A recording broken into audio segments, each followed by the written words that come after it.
Hello and welcome back to Tutoring with Gavin.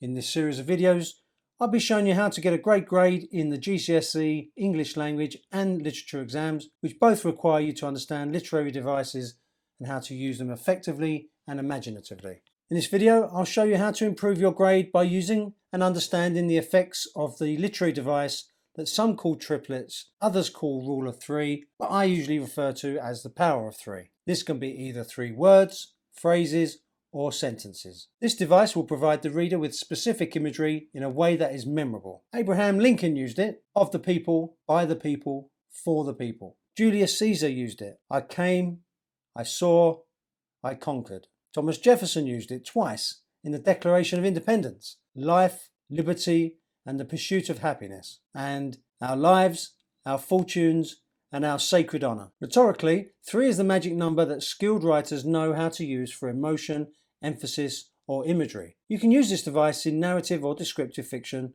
or transactional non-fiction. You might see it when referring to Lionel Messi, compact, agile, and elusive, when describing Beyoncé, glamorous, elegant, and beautiful, and when summarising Homer Simpson, selfish, lazy, stupid. Okay.